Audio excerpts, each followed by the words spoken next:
Now that you are familiar with the inspection sequence for the Hollywood jumper, the sequence for a combat-equipped jumper will be discussed. The inspection sequence for a combat-equipped jumper is the same as for a Hollywood-equipped jumper down to the waistband. Insert your right hand, fingers and thumbs extended and joined, fingertips pointing downward, palm facing towards you, the jump master, from top to bottom behind the chest strap next to where it is sewn to the right main lift web. Insert the left hand, fingers and thumbs extended and joined, fingertips pointing skyward, palm facing you, the jump master, from bottom to top behind the waistband next to where it is sewn to the pack tray. Look at the waistband where it is sewn to the pack tray to ensure it is secured to the pack tray by a box X stitch with at least 50% of the stitching present. Trace the waistband forward, ensure it is not twisted, cut, frayed, or been misrouted behind the horizontal back strap and routed over the right main lift web under the right equipment ring. Continue tracing the waistband forward until the right waistband retainer rests in the palm of the left hand.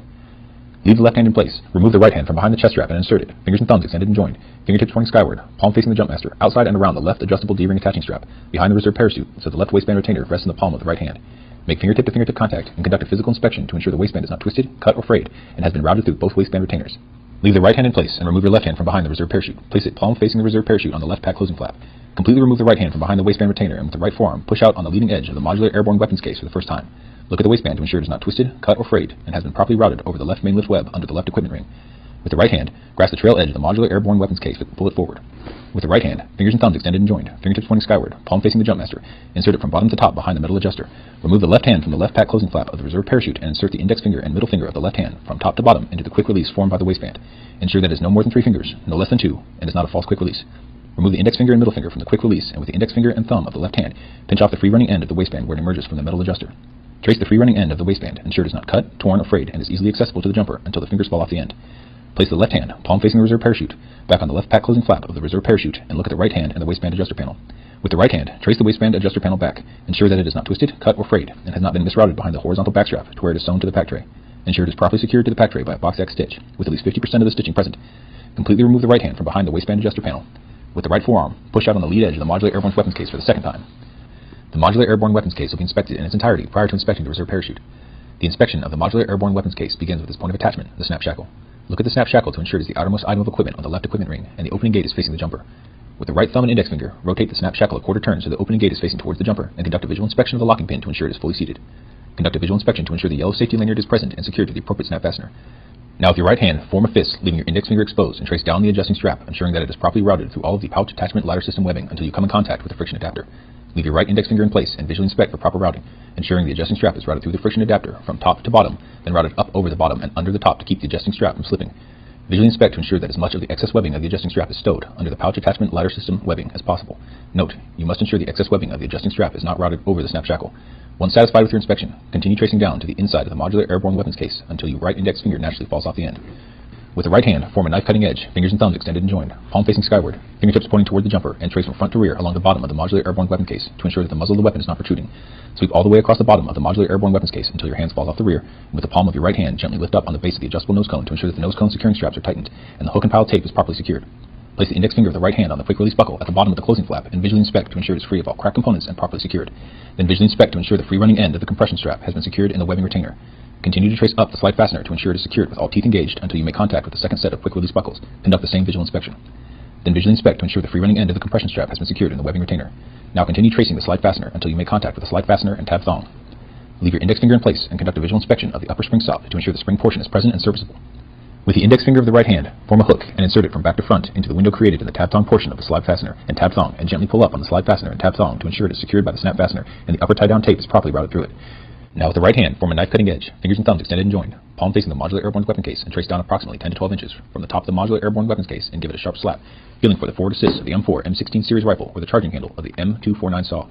With the index finger and thumb of the right hand, pinch off the bow knot of the upper tie-down tape on the lead edge of the modular airborne weapons case. Visually inspect the upper tie-down tape to ensure it is properly routed behind the modular airborne weapons case through the small cutaway portion of the equipment ring from bottom to top and is secured by a single or double loop bow knot.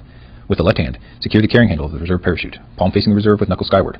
This concludes the inspection of the modular airborne weapons case. Inspect the reserve parachute in the same manner as if it were on a Hollywood jumper all the way down to the command, hold.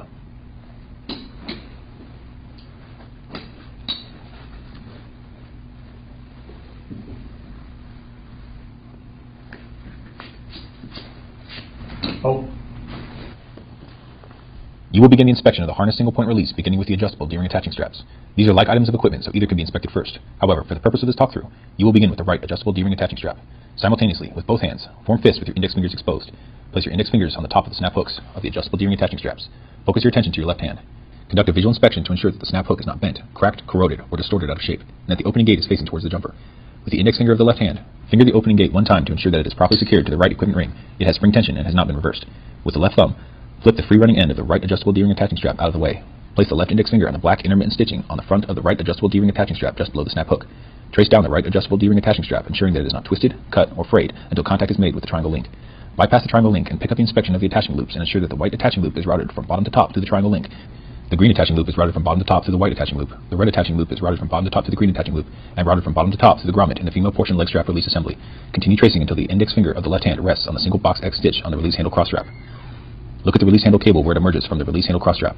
Ensure the release handle cable is properly routed through the red attaching loop and secured by the cable loop retainer. Leave the left index finger in place, and with your right hand, conduct the same inspection on the left adjustable D-ring attaching strap until your right index finger rests on the single box X stitch on the release handle cross strap. Focus your attention on the release handle. With the right index finger and thumb, index finger on top, thumb on the bottom, lift up gently on the release handle. Ensure the release handle and release handle cable are properly routed between the two plies of the release handle cross strap and the release handle is secured by the hook pile tabs. Now form a hook with your right index finger and insert it from outside to inside and gently lift up on the release handle lanyard to ensure it is not twisted, cut, frayed, or misrouted around the equipment retainer strap or the release handle cross strap. Place your right index finger back on the single box X stitch on the release handle cross strap. Simultaneously, trace the equipment retainer straps down the outside of the pouch of the MOLLE until you make contact with the box X stitches on either side of the adjustable cross strap. Leave your left index finger in place, and with the index finger and thumb with the right hand, grasp the free running end of the adjustable cross strap and give it a tug to the jumper's left, ensuring that all the slack has been removed from the adjustable cross strap. Place your right index finger back on the single box X stitch and continue to trace the equipment retainer straps down until your fingers fall off. Secure the sides of the MOLLE and raise it to your eye level and look at the equipment retainer straps to ensure that they are routed to the slots at the top corners of the MOLLE frame and have not been twisted, cut, or frayed. Raise the MOLLE to the jumper and issue the command, hold. Hold. Now place the index fingers of both hands inside the adjustable shoulder carrying straps on top of the equipment retainer straps where they reemerge from slots of the MOLLE frame. Ensure that they are routed from outside to inside under the adjustable shoulder carrying straps. Begin tracing down the equipment retainer straps to ensure that the equipment retainer straps are routed over the comfort pad and form an X configuration on the rear of the MOLLE and are not twisted, cut, or frayed. Bypass the girth hitch of the hook pile tape lowering line and continue your inspection until your fingers rest on the friction adapters and behind the 2 to 3 finger quick releases of the equipment retainer straps. Simultaneously, you will inspect the 2 to 3 finger quick releases by placing the index and middle finger of each hand, palm facing you, on the outside of the quick releases. Conduct a visual inspection of the friction adapters to ensure that they are routed to the oval cutouts at the base of the MOLLE frame. Visually inspect the free running ends of the equipment retainer straps to ensure they are S-folded or accordion folded, never rolled, and secured with either 1 turn of masking tape or 2 turns of retainer bands, one or the other, never both, and not secured to the quick releases. With the index finger of each hand, lightly tap the free running ends of the equipment retainer straps to ensure that they are secure.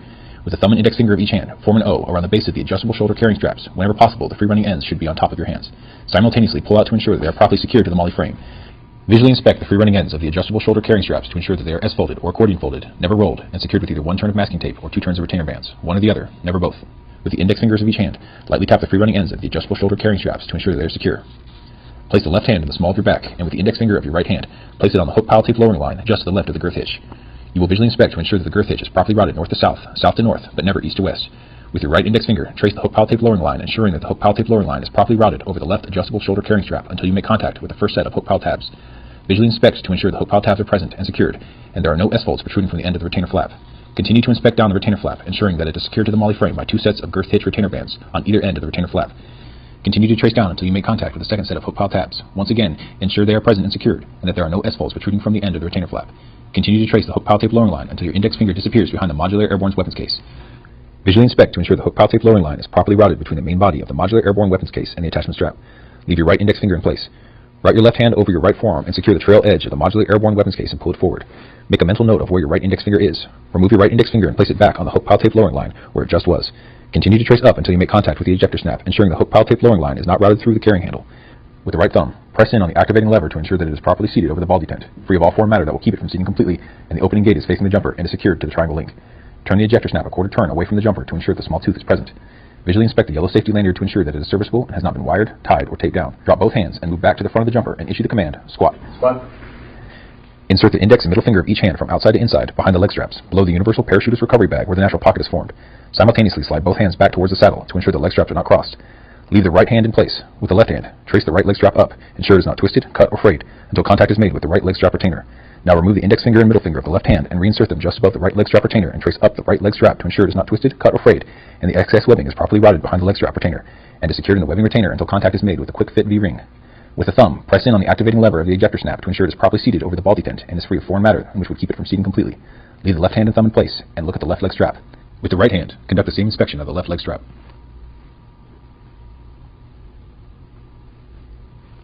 Once you have skin to middle contact, you may remove your right hand and use your right forearm to lift up and out on the modular airborne weapon case. Then place your right thumb on the activating lever of the ejector snap. Now leave both hands and thumbs in place. Rock back on your heels and conduct a visual inspection to ensure the universal parachutist recovery bag is present. Neither leg strap retainer is cut or frayed more than 50% and the folded portions are facing skyward. Once satisfied with your inspection, stand up in front of your jumper, secure the sides of the molly and issue the command of recover. Recover. With the right hand, grasp the universal static line snap hook, ensuring the spring opening gate is facing towards the jumper. Open the right hand and let the universal static line snap hook rest in the palm. Place the index finger of the left hand on the girth hitch of the universal static line modified. Ensure the girth hitch has not been reversed and the green ID marking thread is present. With the index finger of the left hand, tap in the vicinity of the rivet pin, ensuring you do not cover it and ensure it is present, secure, and free of rust and corrosion. With the right hand, regrasp the universal static line snap hook and hold it perpendicular to the reserve parachute, with the spring opening gate facing towards the jumper. With the index finger and thumb of the left hand, index finger on top, thumb on the bottom, grasp the universal static line modified at the end of the double sewn portion. Rotate the universal static line modified down and to the jumper's right and push it toward the universal static line snap hook. Visually inspect inside the girth hitch to ensure it is free of all cuts, frays, and burns. With the index finger or thumb of the right hand, push the girth hitch back towards the universal static line snap hook and again visually inspect the inside girth hitch for any cuts, frays, or burns. Redress the girth hitch down around the narrow portion of the universal static line snap hook. Since the universal static line modified is routed over the left shoulder, with the index finger and thumb of the left hand, form an O around the universal static line modified just above the universal static line snap hook. You will see metal. Now drop the right hand. Raise the left hand up and tilt your O towards you, simultaneously inspecting the universal static line modified as it passes through the O to ensure it is free of all cuts, frays, or burns. Raise the left hand as high as it can go, or until you feel resistance, and issue the jumper the command, turn. Turn. Once the jumper has completed the turn, and the left hand should have been raised high enough so as to keep the universal static line modified tight between the hand and the first stow, place the index finger or index finger and middle finger of the right hand behind the universal static line modified below the left hand, making skin-to-skin contact. The remainder of the inspection continues in the same manner as a Hollywood jumper, all the way to the command of recover.